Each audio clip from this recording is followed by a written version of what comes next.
nous, on a vraiment une école qui appliquons la méthode Montessori avec précision et exigence. On ne mélange pas d'autres choses et on pense que voilà, on n'est pas dans cette ligne-là. Et par contre, c'est quelque chose qui est sur la durée, qui est basé énormément sur l'observation qu'on fait des enfants. Donc on a eu beaucoup d'idées et au bout d'un moment, on avait un local qui était trop petit et qui ne nous permettait pas de développer toutes les idées qu'on avait avec les enfants. C'est vrai que souvent on voit des écoles Montessori avec très peu de matériel et puis un peu exigu. Et là, je ne sais pas si vous avez des questions sur le matériel, peut-être après, mais c'est quand même impressionnant. Je crois que j'ai rarement vu autant de matériel. Alors, et encore, il y a un endroit, je ne sais pas si vous connaissez, mais c'est dans l'ouest de la France, ça s'appelle le Crélam. Et dans le Crélam, il y a un véritable conservatoire de matériel Montessori dans toute son extension possible.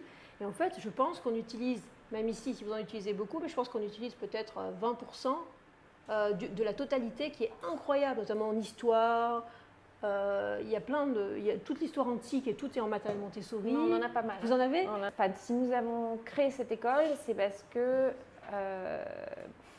moi, j'ai rencontré la pédagogie Montessori pour mes propres enfants, dont l'aîné est là.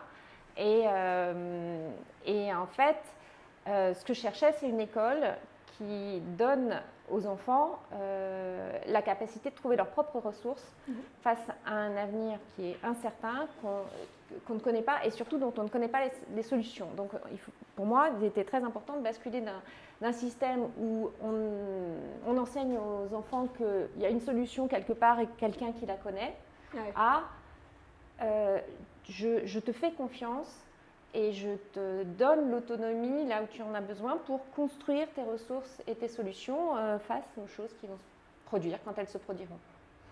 Et alors, ce serait juste ce que vous dites, notamment, il y a une chose qui m'a beaucoup frappée, moi, c'est qu'on parle beaucoup d'empowerment, on parle beaucoup d'autonomie, mais en fait, ce qui est très intéressant dans ces écoles, à contrario, il faut quand même bien le dire, du système classique, c'est que non seulement ceux qui ont créé l'école sont des entrepreneurs, sociaux souvent, ou des entrepreneurs classiques, donc déjà il y a une culture d'entrepreneuriat dans laquelle vous baignez, et pas du fric, mais de l'entrepreneuriat, c'est pas la même chose. Ensuite, souvent, il manque d'argent, donc on va être obligé de mobiliser les familles, les enfants, pour ranger, pour faire attention, pour réparer. Donc tout de suite, on est beaucoup plus dans le faire. On n'est pas des consommateurs, donc c'est une sorte de logique anti-consommatrice.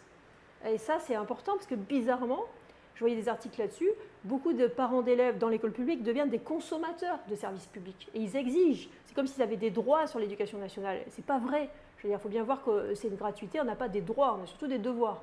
Donc bon, et ça, c'est vraiment intéressant dans ces écoles, c'est que on fait par soi-même, selon l'approche de Maria Montessori, on prend ses responsabilités et c'est une sorte de logique qui apprend l'autonomie dès le plus jeune âge, par un contexte où les parents eux-mêmes ont pris leurs responsabilités et ont posé des actes qui sont des initiatives fortes. Et ça, je pense que c'est éducatif en soi et assez libérateur.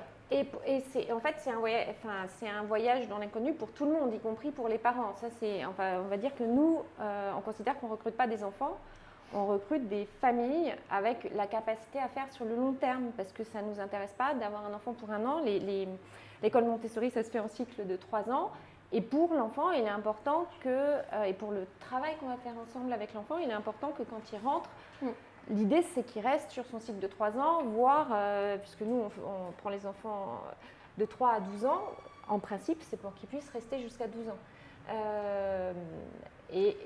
Voilà, et cette durée est très très importante et on l'applique partout, y compris dans l'équipe sur laquelle, il y a des écoles où il y a beaucoup de turnover parce que c'est compliqué.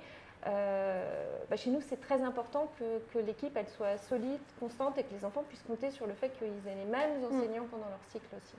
Pourquoi Montessori on a décidé d'investir avec Véronique lourdement dans Montessori, ce qui nous concerne beaucoup plus aujourd'hui. Parce que moi, j'ai très mal vécu mes années de l'école publique. J'ai des enfants norvégiens qui sont passés par l'école publique et l'école Montessori. Ici, on a un exemple de quelqu'un qui a fait toute sa première partie des scolarités dans l'école Montessori, qui est ensuite parti dans le public depuis le collège, lycée et aujourd'hui à Panthéon-Sorbonne. Donc, on n'est pas du tout dogmatique ni vraiment en train de se dire « oulala, l'école publique sont des pestiférés, etc. » Mais on croit beaucoup aux vertus de la concurrence. C'est-à-dire que à partir du moment où la France elle est en concurrence avec le reste du monde, il faut qu'on fasse intervenir la concurrence à l'intérieur d'un système éducatif, même si c'est une toute petite concurrence, qui puisse challenger un peu tout ce qu'on voit. Parce que se faire critiquer de l'extérieur, c'est pas très très intéressant, mais être critiqué de l'intérieur, dans une famille, le débat est important. C'est quelque chose qui pour moi, fait beaucoup de sens dans les sociétés d'aujourd'hui comme la France, où on se pense comme une société fermée, et puis de temps en temps, il y a un truc qui nous arrive sur la gueule, comme le Covid, l'Ukraine ou le réchauffement climatique. Donc je pense qu'il faut intégrer notre propre critique, et on ne va pas dans ce sens-là aujourd'hui. C'est très très important pour moi de vous dire ça, parce qu'un entrepreneur, c'est quelqu'un qui doute. Quelqu'un qui tous les matins se lève en disant « Ouh là là, qu'est-ce que j'ai fait comme erreur hier, comment je vais m'améliorer demain ?» Et parce que si ça ne marche pas, à la fin de l'année, tout le monde est dehors, et moi j'ai fait faillite. Donc c'est ça mon témoignage aujourd'hui, c'est les écoles, entre guillemets, libres, c'est la liberté de la France, parce que c'est une autocritique permanente. Et à écraser l'autocritique, on finit par s'écraser soi-même. Donc c'est ça que je voulais vous dire. Et puis évidemment, en conclusion, ce qu'a dit Véronique est fondamental tout à l'heure, c'est-à-dire qu'on ne peut pas savoir ce qui va nous arriver.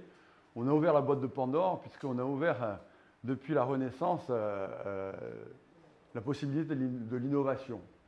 L'innovation, ça nous touche tous. L'IA aujourd'hui, le web demain ou avant-hier, les changements extraordinaires sur les approches de la médecine et du vieillissement. Donc tous ces genres de sociétés vont nous bouleverser tous. Et si on ne fabrique pas des jeunes gens adaptables et adaptés, eh ben, ce sont nos sociétés telles qu'on les veut en France, c'est-à-dire équilibrées, dans le partage, relativement homogènes, qui vont s'effondrer pour faire des communautarismes, effectivement. Donc voilà, je vous remercie beaucoup de m'avoir écouté.